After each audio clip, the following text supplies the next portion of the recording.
Aristocrat report in another world के episode 4 की शुरुआत में हम लोग काइन को देखते हैं जो कि टेंपल में आकर प्रार्थना कर रहा होता है। काइन की प्रार्थना सुनकर सभी गॉड उसे अपने पास बुला लेते हैं। काइन अब सभी से कहते हैं इस तरीके से आने के लिए माफी चाहता हूँ, लेकिन मैं आप लोगों से अपने स्टेटस के बारे में बात करना चाह रहा हूँ। ये सुनकर गॉड भी कहते हैं हाँ, तुम्हारा स्टेटस अब एक नॉर्मल ह्यूमन का तो नहीं रहा है। इस समय पर तुम सबसे पावरफुल ह्यूमन में से एक हो। क्या तुम और आगे जाकर एक डेमी गॉड बनना चाहोगे? ये सुनकर काइन कहते हैं डेमी गॉड क्या होता है? तो ज़ीनोन बताते हैं कि वो लोग होली बीस्ट और डिवाइन ड्रैगन की क्लास में ही आते हैं। और काइन तुम्हें भी समझना होगा कि तुम्हारी भी कुछ लिमिट है और अपने लिमिट को टेस्ट मत करना। ये सुनकर काइन कहते हैं ठीक है। और अब ज़ीनोन कहने लगते हैं यहाँ पर हमारे पास कुछ ज्यादा चीज नहीं है जिससे कि हम लोग अपना मनोरंजन कर सके। क्या तुम अपनी पिछली जिंदगी की नॉलेज का यूज करके हमारे लिए कुछ बना सकते हो? तो काइन थोड़ा सोचता है कहते ठीक है मैं बना सकता हूँ।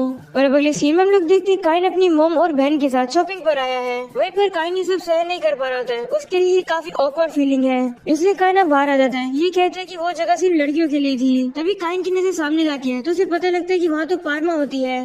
काइन अब उसके पास जाकर कहते हैं मिले हुए 5 साल हो गए हैं। काइन अब उससे पूछते हैं कि तुम क्या कर रही हो, जिसमें वो बताते हैं कि मैं यहाँ पर अपने अंकल की शॉप में ट्रेनिंग कर रही हूँ। तभी हम लोग देखते हैं पारमा के अंकल भी वहाँ पर आ जाते हैं। वहीं पर पारमा अपने अंकल को बताती है कि ये है मास्टर काइन और ये एक नोबल है। ये सुनकर पारमा के अंकल शॉक हो जाते हैं और कहते हैं माफ करना मेरे रूड बिहेवियर के लिए। तो काइन कहते कोई बात नहीं, लेकिन क्या मैं तुम्हारी दुकान देख सकता हूँ? और अब अगले सीन में लोग देखते हैं काइन उनकी शॉप पर आ जाते हैं और कहते हैं कि यहाँ तो काफी अलग अलग तरीके की चीजें हैं। और अब वो पारमा के अंकल जिनका नाम टेमनिस होता है, काइन उनसे कहते हैं क्या आप एक चीज बना सकते हो और उस चीज को बेच भी सकते हैं? ये सुनकर टेमनिस भी कहते हैं ठीक है क्या चीज है वो? जिसके बाद हम लोग देखते हैं काइन टेमनिस को बताते हैं कि आखिरकार इस चीज को बनाया कैसे जाता है। ये एक तरीके का गेम है जिसे रिवर्स ही कहा जाता है और इसे खेलने में काफी मजा आता है। वही अब टेमनिस कहते हैं हाँ ये तो काफी अच्छा गेम है, मैं शायद से इसे बनाकर अच्छे प्राइस पर बेच सकता हूँ, प्लीज मुझे इसे बनाने का मौका दो। तो काइन कहते ठीक है, लेकिन अभी के लिए इसको टेस्टिंग के लिए बना कर देखो और इसके लिए जितना भी खर्चा होगा ये लो उसके लिए पैसे। गोल्ड कॉइन को देखकर टेमनिस काफी शौक होता है और कहते हैं ये तो बहुत ज्यादा है। तो काइन कहते चिंता मत करो, ये तो शुरुआत के लिए एक इन्वेस्टमेंट है। तो टेमनिस कहते ठीक है मैं इसे खुशी खुशी एक्सेप्ट करता हूँ, मैं जो कि सारकान कंपनी का हेड हूँ, मैं प्रॉमिस करता हूँ कि इस चीज को बनाने में पूरी मेहनत लगा दूंगा। और अब अगले सीन में लोग देखते हैं काइन उस शॉप से निकल कर जा रहा होता है। तभी वो देखता है कि बाहर तो उसकी बहन खड़ी होती है। वो देखकर शौक हो जाते हैं और कहते हैं कि मैं तो रेना के बारे में भूल ही गया। रेना काइन के पास आकर कहती है तुम मुझे छोड़कर कहाँ चले गए थे? मैं तुम्हें सारी ड्रेस दिखाना चाहती थी कि मेरे ऊपर कैसी लग रही है। तो काइन कहते देखने की क्या जरूरत है, आप तो सारे कपड़ों में काफी क्यूट लगती हो। ये सुनकर रेने खुश हो जाती है और काइन से कहती है मैं घर जाने के बाद तुम्हें अपने कपड़े पहन कर दिखाऊंगी। वही अब काइन के पास और कोई भी चॉइस नहीं होती है, वो कहते हैं हाँ ठीक है दिखा देना। और अब अगले सीन में हम लोग देखते हैं वो लोग घर आ जाते हैं जहाँ पर रेने अपने कपड़े दिखा रही होती है। वहीं पर काइन पीछे बैठकर उससे कहते हैं कि हाँ आप काफी खूबसूरत लग रही हो। तभी मेड वहाँ पर आ जाती है जो कि काइन से कहती है कि टेमरिस ने आपको अपनी दुकान पर बुलाया है। जिसके बाद हम लोग देखते हैं काइन अब टेमरिस की शॉप पर जाता है। वही देखकर हैरान हो जाता है कि टेमरिस ने तो उस गेम यानी रिवर्सी को बना दिया है। काइन उसे कहते हैं तुमने ये काफी परफेक्ट बनाया है, ऐसा ही मैंने अपने दिमाग में सोचा था।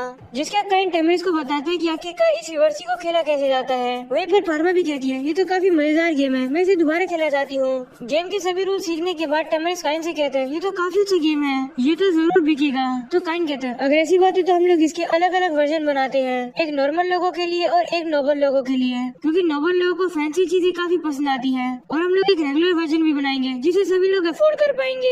नोबल वर्जन वाले 50 बना देना और रेगुलर वर्जन वाले को 1000 बना देना। और अगर बिजनेस अच्छा चला तो हम लोग और ज्यादा बना लेंगे। ये सुनकर टेमनिस कहते हैं लेकिन हमारी कंपनी के पास इन सभी को बनाने के लिए पैसे नहीं है, क्योंकि इसे बनाने के लिए स्टार्टिंग में हमें खर्चा तो लगेगा ही। ये सुनते ही काइन टेबल पर काफी सारे गोल्ड कॉइन को रख देता है और कहते हैं इनका यूज करो। इस वजह से टेमनिस काफी ज्यादा खुश रहता है और वो काइन का शुक्रिया करने लगता है। जिसके टेमनिस कहते हैं जल्दी से हम लोग कॉन्ट्रैक्ट बना लेते हैं और इसे गॉड ऑफ कॉमर्स को प्रेजेंट करते हैं। जिसके हम लोग देखते हैं वो लोग कॉन्ट्रैक्ट बनाने लगते हैं। टेमनिस बताता है इस कॉन्ट्रैक्ट को बनाने से 3 साल तक कोई भी हमारे जैसी सेम प्रोडक्ट को नहीं बना पाएगा।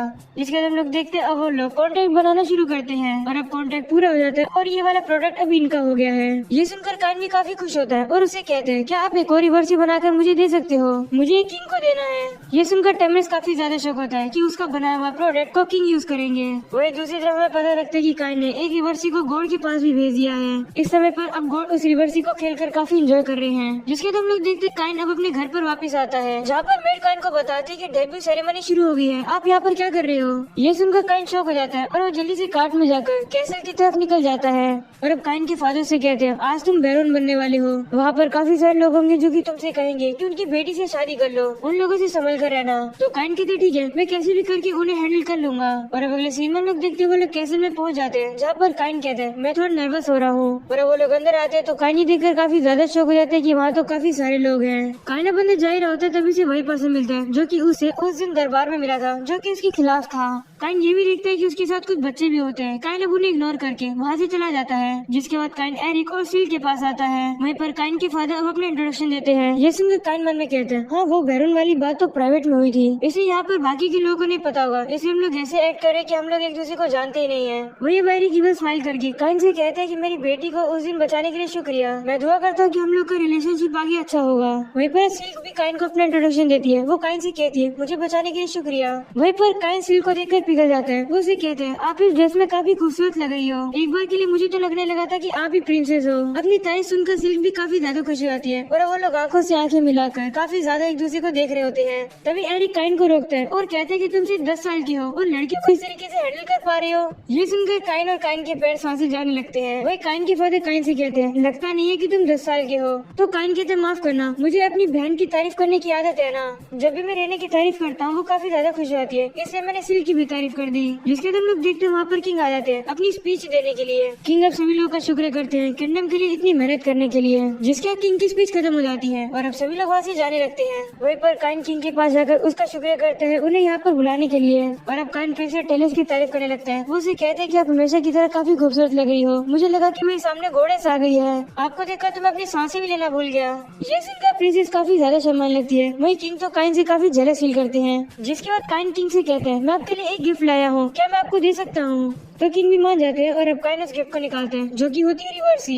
काइन अब बताते हैं कि इस गेम को मैंने साराकान कंपनी की मदद लेकर बनाया है। वही किंग अब कहते हैं रिवर्सी ये तो काफी मजेदार गेम लग रहा है, इसके बारे में तुम मुझे बाद में जरूर बताना, मुझे अपनी बेटी के बारे में भी तुमसे कुछ बात करनी है, इसलिए सेरेमनी खत्म होने के बाद मुझसे मिलने जरूर आना। तो काइन भी मान जाता है और कहते हैं ठीक है आ जाऊंगा। और अगली सीन में लोग देखते काइन की फैमिली वहाँ से जारी होती है। काइन के फादर काइन से कहते हैं तुमने इस गेम को क्यों बनाया और तुमने तो मुझे बताया भी नहीं। तो काइन कहते हैं ये मैं इसलिए बना रहा हूँ क्योंकि मुझे डर लग रहा था, क्योंकि बैरोन बनने के बाद मुझे एक घर मिलने वाला है, मुझे डर लग रहा था कि कहीं पैसे कम तो नहीं पड़ जाएंगे उस घर को मेंटेन रखने में। काइन की बात सुनकर काइन के फादर उसे काफी इम्प्रेस होते हैं और कहते हैं तुम सही में एक काफी अच्छे नॉवल बन गए हो। जिसके बाद काइन के फादर और मदर वहाँ से चले जाते हैं। ये कहते हैं काइन से कि तुम जाकर एंजॉय करो। काइन वहाँ पर खड़ा ही होता है तभी यहाँ पर सिल्क आ जाती है जो कि काइन से कहती है क्या तुम मेरे साथ बात करना चाहोगे, क्योंकि टेलस अभी किंग के साथ बिजी है। तो काइन भी मान जाता है और अब वो लोग एक साथ बैठे होते हैं। सिल्क कहने लगती है टेलस तो अभी किंग के साथ बिजी है, अच्छा है कि तुम मुझे मिल गए जिससे कि मैं बातें कर सकती हूँ। मास्टर काइन। ये सुनकर काइन कहता है तुम मुझे मास्टर काइन बुलाना बंद कर सकती हो, सिर्फ काइन कहकर बुला सकती हो। तो सिल्क भी मान जाती है और अब वो काइन के साथ मजे लेने के लिए उसका नाम बार बार बोलने लगती है और अब इसी के साथ काइन के ऊपर खेलने लगती है। ये सब देखकर वही बच्चे वहाँ पर आ जाते हैं। वहीं पर बीच वाला लड़का सिल्क से कहता है आप काफी अच्छी लग रही हो इस ड्रेस के अंदर। वो लड़का भी इमेजिन करने लगता है कि सिल्क आकर उसे चिपकेगी और उसका शुक्रिया करेगी, लेकिन ऐसा कुछ भी नहीं होता है। सिल्क उसके सामने आकर सिर्फ ग्रीट करती है। तभी उस लड़के का साथी काइन से कहने लगता है तुम ऐसे क्यों बैठे हो, तुम्हारे सामने कोर्गिना के बड़े बेटे मिस्टर हैबिट खड़े हैं, उन्हें सलाम करो। ये सुनकर काइन समझ जाता है कि मिस्टर हैबिट इसका बेटा है। तब काइन उन लोगों को ग्रीट करता है और कहता है मैं हूँ बैरोन काइन। तो दूसरा लड़का काइन पर गुस्सा हो जाता है। वो उसे कहता है तुम एक नीचे रैंक वाले बैरोन के बेटे हो, मास्टर हैबिट को मास्टर कहकर बुलाओ। तभी हैबिट उन लोगों को बीच में रोकता है और काइन से कहते हैं तुम्हारी वजह से सिल्क परेशान हो रही है, मुझसे माफी मांग लो और मैं तुम्हें जाने दूंगा। तो काइन से कहते हैं नहीं, माफी मुझे नहीं तुम्हें मांगनी होगी। ये सुनकर हैबिट को गुस्सा आ जाता है और वो काइन को चैलेंज कर देता है उससे बैटल करने के लिए। और अगले सीन में हम लोग देखते हैं वो लोग बाहर आ जाते हैं। वहीं पर सिल्क भी काइन के साथ आई होती है और वो उसको चिपक रही होती है। ये देखकर हैबिट काइन से कहते हैं फ्लर्टिंग करना बंद करो, आकर मुझसे लड़ो। और अब सबसे पहले हैबिट का साथ ही सामने आते हैं लड़ने के लिए। वो कहने लगते हैं आखिरकार मैजिक का यूज कैसे किया जाता है, मैं तो भूल गया। और अब वो एक बुक पढ़ता है और उसे याद आ जाता है कि कैसे यूज किया जाता है। वो यूज करने लगता है मैजिक को। शुरुआत में तो लगता है कि वो काइन की तरफ काफी पावरफुल फायरबॉल को छोड़ रहा है, लेकिन वो फायरबॉल इतनी छोटी होती है कि काइन उसे आराम से डॉज कर लेता है। ये देखकर अब हैबिट का दूसरा साथी सामने आता है। वो एक बुक में से पढ़कर एक पावरफुल मैजिक का यूज करने लगता है और अब वो काइन की तरफ रॉक बुलेट को शूट कर देता है, जिनकी स्पीड कुछ ज्यादा कम होती है, जिन्हें काइन वापिस से काफी इजीली से डॉज कर लेता है। ये देखकर पहले वाला बंदा सामने आकर वापिस अपने मैजिक को ट्राई करने लगता है। इस बात से सिर्फ परेशान हो जाती है और उसे कहती है कि तुम्हें कितनी देर तक करोगे? लगता है तुम लोग को गलतफहमी हो रही है। काइन बैरोन का बेटा नहीं है, बल्कि वो खुद बैरोन है और इसी ने मुझे और प्रिंसेस को 30 ओक से अकेले बचाया था। ये सुनकर बच्चे शौक हो जाते हैं और कहते हैं क्या काइन वही है जिसके बारे में सभी लोग बातें कर रहे हैं? वो लोग अब नीचे बैठकर काइन से माफी मांगने लगते हैं। वहीं पर अब काइन भी उन्हें माफ कर देते हैं और वो बच्चे वहाँ से डर के मारे भाग जाते हैं। ये देखकर सिल काइन से कहती है तुमने उनका चेहरा देखा?